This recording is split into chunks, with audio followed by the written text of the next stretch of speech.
आज हम पढ़ेंगे फंक्शन की introduction. Okay, so function as a term, it was introduced by Leibniz. Okay, it was introduced in mathematics by Leibniz. और ये function से सिर्फ मैथमेटिकल फार्मूला को रेफ़र करते थे. इनके हिसाब से फंक्शन क्या है? मैथमेटिकल फार्मूला है. ओके, जैसे मान लो कि अपन लिखते हैं एक function s is equal to 16t², right, where s मान लो कि ये डिस्टेंस है और t हमारा टाइम है. और ये डिस्टेंस, जैसे मान लो अपन कोई बॉल को छोड़ते हैं at a certain height from the surface of earth. Okay, तो बॉल के गिरने का जो फंक्शन रिलेशन है बेसिकली डिस्टेंस में और टाइम में, उसको हम लोग इस तरह से ले सकते हैं x इक्वल टू 16t² के हिसाब से. मतलब अलग अलग तरीके से फॉर्मूले आ सकते हैं. तो ये जो मैथमेटिकल फार्मूला है, इस तरह के फार्मूले को लेबनिज़ ने कहा कि हम फंक्शन बोलेंगे. ओके, जैसे मान लो मैं लिखता हूँ y equal to x² plus 1 या x³ माइनस 3x. तो बेसिकली ये सब क्या है? ये सब एक रूल है, एक फार्मूला है, जिसके हिसाब से हम लोग अलग अलग वेरिएबल्स को रिलेट कर रहे हैं. ओके, अलग अलग वेरिएबल्स को रिलेट कर रहे हैं. ठीक है, बट विथ टाइम ये देखा गया कि ये जो डिफिनेशन है ये it is not enough. Okay, ये काफ़ी छोटा डिफिनेशन है मैथमेटिक्स के हिसाब से. सो इस डिफिनेशन को विथ टाइम जनरलाइज किया गया और बहुत सारे जनरलाइजेशंस के बाद हम लोग यहाँ पे पहुँचे हैं कि फंक्शन को एक करस्पॉन्डेंस समझा जाता है.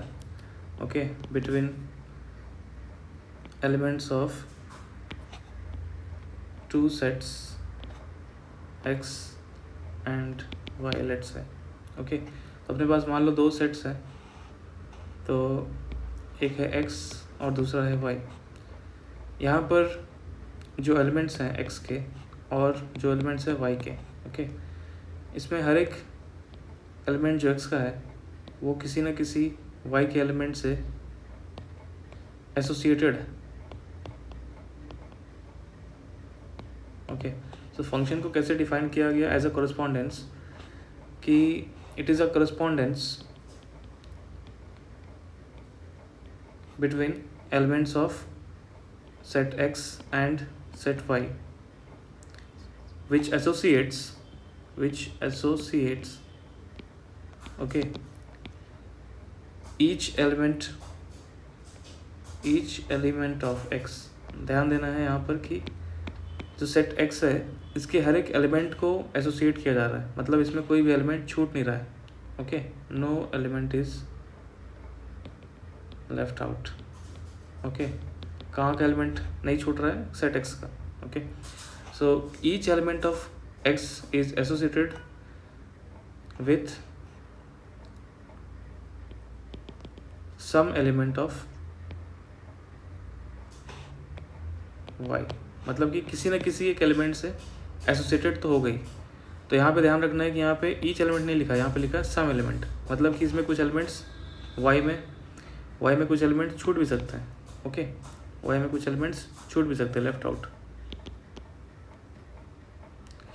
ओके, तो यहाँ पर भी जो करस्पॉन्डेंस वाले डिफिनेशन है, इसमें भी दो चीज़ें हैं. एक तो करस्पॉन्डेंस और दूसरा है एसोसिएट्स. ये जो दो शब्द हैं, इनका मैथमेटिक्स में बहुत अलग अलग तरीके से सब्जेक्टिव मीनिंग्स निकल सकते हैं.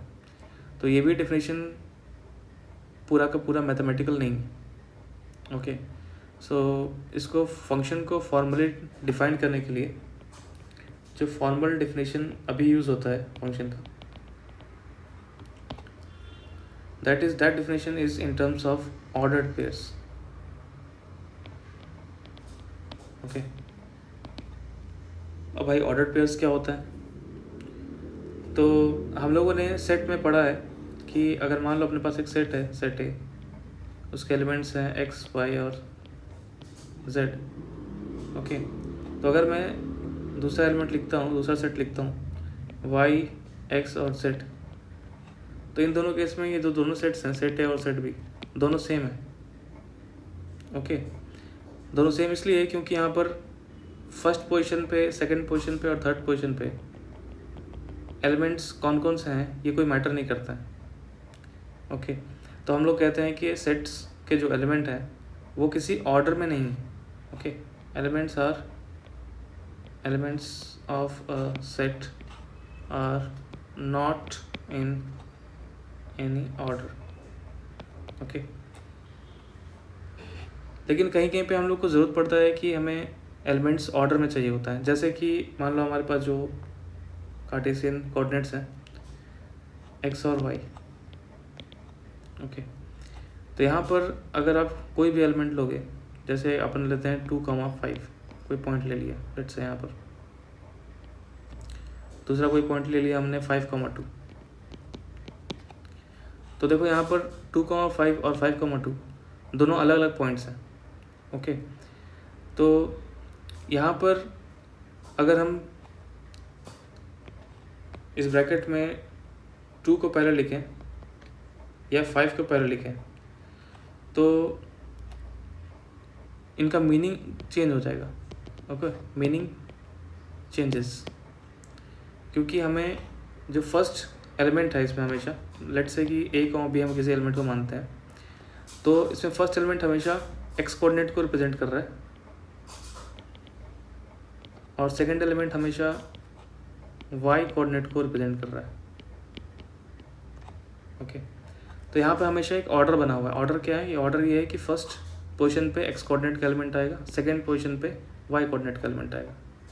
ओके, तो इस तरह से अगर हम कुछ रिप्रेजेंट करते हैं, कुछ दो अलग अलग वेरिएबल्स को ऐसे रिप्रेजेंट करते हैं कि एक पोजीशन पे कुछ पर्टिकुलर टाइप की ऑब्जेक्ट आएगी, सेकंड पोजीशन पे कुछ अदर पर्टिकुलर टाइप की ऑब्जेक्ट आएगी, तो हम कहते हैं कि उनको हम लोगों ने एक ऑर्डर में रखा है।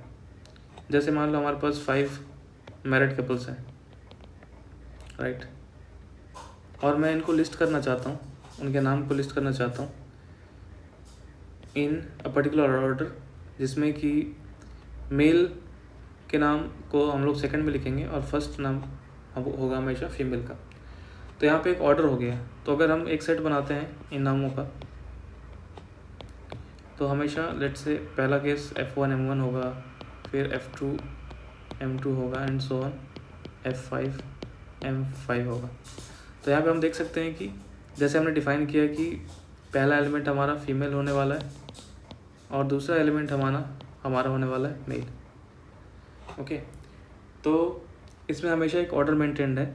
जब भी हम किसी को ये सेट देंगे, है ना, ये सेट हम किसी को देंगे तो वो समझ जाएगा कि इसमें पहला एलिमेंट हमेशा फीमेल है और दूसरा एलिमेंट मेल है, क्योंकि हमने पहले से ऑर्डर कर रखा है कि इस तरह से होना चाहिए। तो इस तरह से हमें ऑर्डर की इम्पोर्टेंस होती है।